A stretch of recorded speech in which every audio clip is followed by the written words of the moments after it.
আমাদের ঘর বাড়ির দিকে তাকালে মনে হয় না যে আমরা মৃত্যুবরণ করব। আমাদের ঘরের ভিতরে যে এয়ার কন্ডিশন রুম আমরা তৈরি করেছি তার ভিতরে প্রবেশ করলে মনে হয় না যে মৃত্যুবরণ করতে হবে। অথচ আজ থেকে হাজার হাজার বছর আগে একজন নবী তার জাতিদেরকে, তার কওমদেরকে লক্ষ্য করে বলেছিলেন যে এই কথাটা আল্লাহ কোরআনের মধ্যে লিপিবদ্ধ করেছেন, ওয়াতাত্তাখিযুনা মাসানিআ লাআল্লাকুম তাখলুদুন। আদ জাতির কথা আপনারা শুনেছেন। এই আদ জাতি তারা পাহাড় কেটে, বিশাল বড় বড় পাহাড় কেটে পাহাড়ের চূড়ায় তারা ডিজাইন করে ঘর বাড়ি তৈরি করত।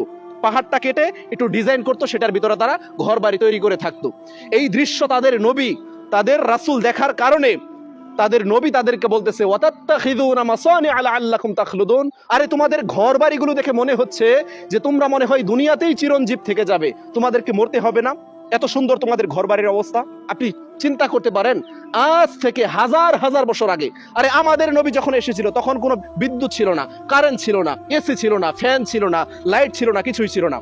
তারও হাজার হাজার বছর আগে দুনিয়ার অবস্থাটা কি ছিল? তাদের নবী যদি শুধুমাত্র এই মাটির একটা ঘর খালি একটু ডিজাইন করার কারণে যদি বলে যে তোমাদের ঘর বাড়ি দেখে মনে হয় তোমরা দুনিয়াতেই আজীবন থেকে যাবে, তোমাদেরকে মরতে হবে না, তাহলে আমাদের নবী যদি আমাদের ঘর বাড়ি দেখতো, আমাদের ঘরের মধ্যে এই এসিটা দেখতো, আমাদের ঘরের মধ্যে এই লাখ টাকা দামের সোফাগুলি দেখতো, তাহলে আমাদের নবীর বক্তব্য কি হতো? আমি আমার উম্মতদেরকে হারামের শিক্ষা দেইনি, আমি আমার উম্মতদেরকে বিলাসবহুল জীবন যাপনের শিক্ষা দেইনি, কষ্টময় জীবনের শিক্ষা আমি রাসূল আমার জীবন আদর্শ দিয়ে বাস্তবায়ন করে দেখিয়েছি। এই কথাই তিনি বলতেন। দুনিয়া আমাদের জন্য উন্মুক্ত আছে, হারামের অসংখ্য পথ আমাদের জন্য উন্মুক্ত করা আছে।